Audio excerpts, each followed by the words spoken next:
Hello, friends. Welcome again to this Great People interview series. And I'm so glad to welcome Ashley Madden, founder of Virgo Collective. Welcome, Ashley. Hi, thank you so much for having me. Pleasure. Absolutely pleasure. It's so great to see the energy that you bring in, right? Uh, I'm amazed uh, how you have crafted this fashion tech company of yours. Um, please reveal to our audience what is the topic that you wish to discuss today? So it's very valid to my line of business, but I'm really fascinated by the emerging Middle Eastern market and how United Arab Emirates, specifically in my opinion, Dubai, is becoming the new American dream. I think it's just really fascinating to watch something unfold and kind of go on like that. So I'm really excited to talk about that. Wow, fantastic. Well, before we dive into the topic, would you like to just tell us about your business in brief? Yeah, of course. Yeah. So um I'm obviously Ashley Madden. I'm the founder of Virgo Collective, which is, as you said, a fashion tech platform. And our whole purpose is to reimagine how personal stylists and shoppers work in the digital age. A little bit of context about me. I studied religion, philosophy, and ethics at King's College London, but alongside, I worked across luxury fashion and cultural markets in London and also in Paris. And I'm really passionate about how style intersects with identity, technology, and culture as like a deeper expression of creative intelligence.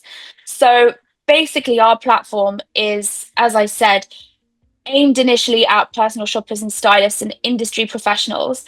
And we're building smart but very beautifully designed tools that make managing clients, styling workflows, and evolving fashion trends easier and more intuitive for those kind of industry professionals. But what makes us different is our respect for both aesthetics and innovation. Basically, we are as invested in the creative process as we are in the tech. So long term, we're designed to grow into like a full on lifestyle ecosystem that kind of adapts with the needs of the modern stylist and their clients. So, Wow, fantastic. Well, on to that then, what are the needs of these modern audience that you just spoken about?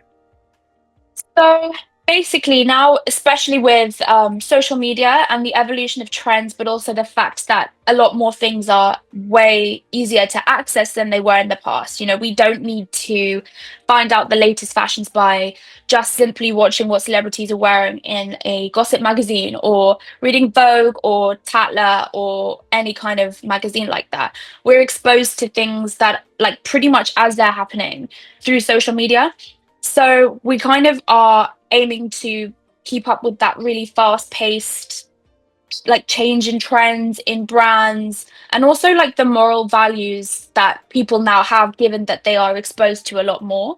Um, so that is basically what our client is looking for. So, we're looking at sustainable brands, we're looking at ethical brands, but we're also looking at like changes and trends and like shopping to build your wardrobe in a smarter way that will be more versatile to cater to those trends so that you don't need to overconsume, if that makes sense. Wow, fantastic. Well, we in the topic itself, we spoke about the emerging markets, and you want to talk about the Middle Eastern markets. So why you think of the Middle Eastern market, and first of all, why you think the cultural difference will make a huge difference when it comes to fashion? Because I think people generally believe that luxury is a luxury. So, and as you rightly explained to me when we were discussing, luxury for somebody in the UK and luxury for somebody in the Middle Eastern market could be completely different. So could you just explain on that?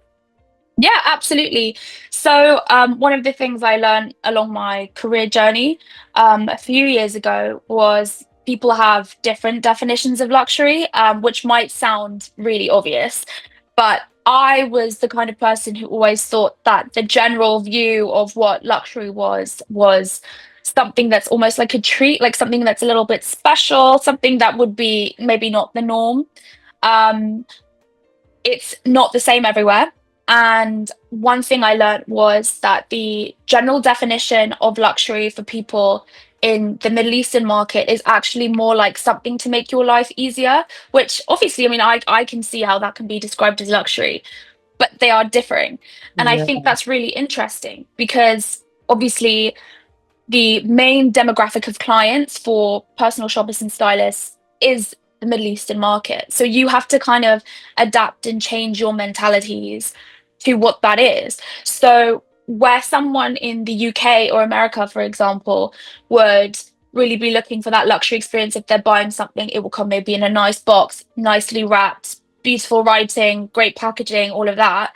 It's not necessarily the main priority of what people are looking for in the Middle East. It would be, you know, making sure that it's specifically tailored for them. They don't have to do any follow-ups. There's no need for a returns process. There's no stress. There's no faff. It's done.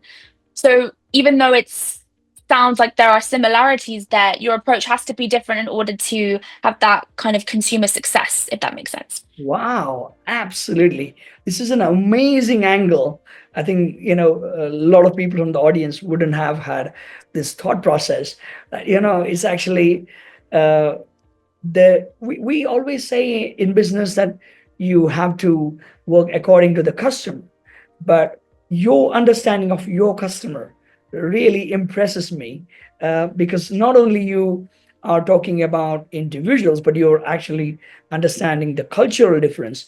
And if they define the luxury in a different way, then we have to give them luxury in their own as per their own definition, and not as per what we think is luxury. I think this is the era of personalization, and I feel that you are even tailoring um, the definition of fashion to the individuals, which is great. I think you're going much beyond the norms, but I guess that's what your experience has taught us, right, isn't it? And that's what you're bringing to this platform now.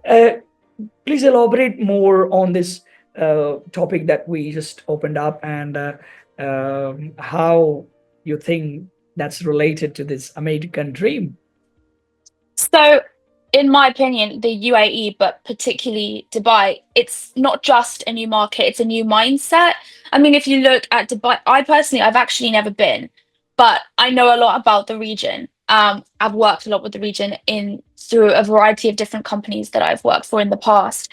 Um, it's not just a new market, it is a new mindset. And what we're seeing is a powerful shift in the global fashion and luxury landscape. So, where the American dream was once about opportunity, aspiration, and success, today the same energy is being channeled through Dubai with its entrepreneurial openness, luxury culture, and also bold embrace of innovation. It's all very founder friendly, it's all very new, it's all very accepting. And for founders like myself, it's really fascinating because Dubai is positioning itself as a future capital where fashion, retail, tech, and culture, they're not siloed, but they're integrated.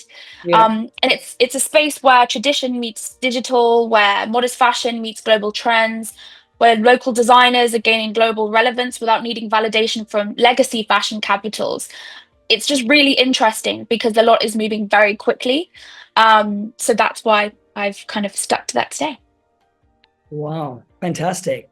So, in terms of the tech platform that you have, what you see as the future, where do you want to take this platform? Well, I mean, so obviously our company Virgo is being built for the global stylists. So whether in London, Riyadh, LA, wherever. As fashion becomes more interconnected and tech enabled, our platform gives personal shoppers and clients a shared space to communicate, create, track their style journey. It's a modern solution for a new fashion world. So it's keeping up with those political and those economic changes and shifts. So obviously we're going to continue growing and learning, but having a focus on that particular market, that particular economy is absolutely essential for our journey. Wow, fantastic, fantastic.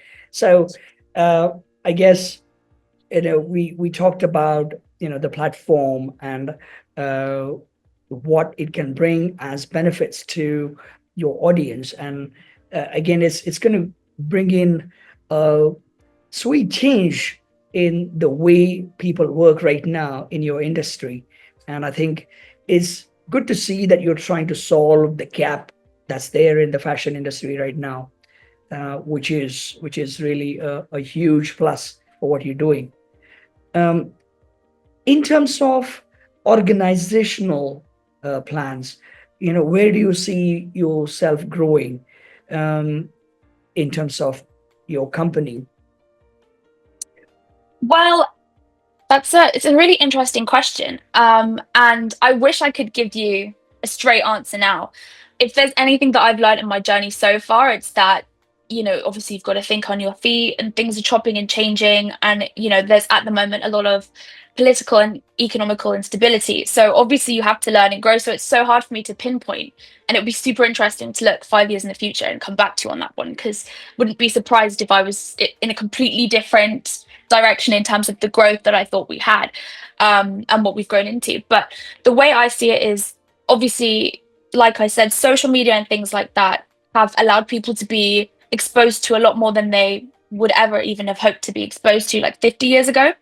So the main focus is kind of evolving in that space, because that's the easiest way, and in a way, the most constant kind of thing to bet on in terms of what you want to grow. So it's kind of chopping and changing with your audience, making sure that you're accessible to your audience, you're meeting the demands of them on more of a tech stage, opposed to focusing on a particular kind of global region, particularly if there's economical and political instability.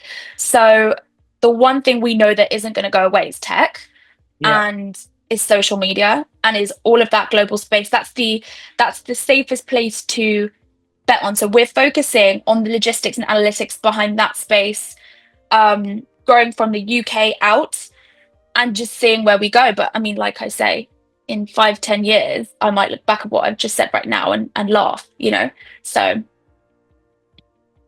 Yeah. So uh, we can't close any conversation these days without talking about AI. So yeah.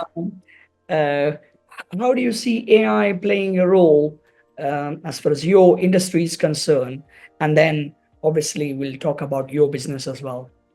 Yeah, of course. Well, it's integral. I mean, there are so many examples that I could give you, down to AI generated campaigns for high fashion brands, which has happened, down to AI being an integral part for what clients want, preferences, sizing. I mean, you'll often see online, if you're clothes shopping and you don't know what size you're going to get, you can fill out a certain amount of things and then you can say, okay, but in Adidas, for example, what size shorts do you wear? And then that will compare it to, the website that you're on, the merchant that you're trying to buy from, and say, okay, well, then with that in mind, you should go for this size. So AI is literally being used everywhere in fashion, especially, I mean, if people aren't clear, if people don't really know much about the AI industry or the fashion industry respectively, it's really hard to pinpoint it. But it's literally everywhere. It's crazy. Even down to, say you want to put a show on, and going down to your demographics for what you like, what your brand is most successful and who it appeals to. It could literally generate the ideal guest list for a show, for a promotion, for what, I mean, it's absolutely fascinating. But I mean, AI, I mean, it's not going anywhere. A lot of people have been scared of it, and I don't think people need to be, within reason. Obviously, you shouldn't be more scared of AI than you are about anything. Just be smart. But it is the future, and it's really important that people learn how to work, and coexist with it. Because ultimately, if you don't, you are holding yourself back, and people will be ahead of you. So, what you mean in the context of our app? I mean, it's only going to speed up the process of making things more efficient, so that you can correspond to that whole idea of luxury that your demographic wants. So, Absolutely, absolutely agree. So what's your challenge right now? with your business? Wow, there. I mean, where to start? No, I'm joking. Um, Yeah, so I know entrepreneurs are, always alone at the top. And I mean, the lonely world at the top. No, I'm joking. yeah, Um, I mean, look, I mean, there are loads of challenges that just generate on the daily that one might not even expect. But if I were to pinpoint, I could maybe give you three ones that I have to battle. So obviously, starting a business, particularly one rooted in AI, like mine will be, comes with a steep learning curve when you don't come from a technological background, yeah, and that's me. I mean, I have my sales knowledge and I have my skills in other aspects, but I'm not someone who has deep rooted skills in tech. I've learned a lot. yeah, So, one of the biggest adjustments for me has been learning to think and operate in a way that's outside my comfort zone.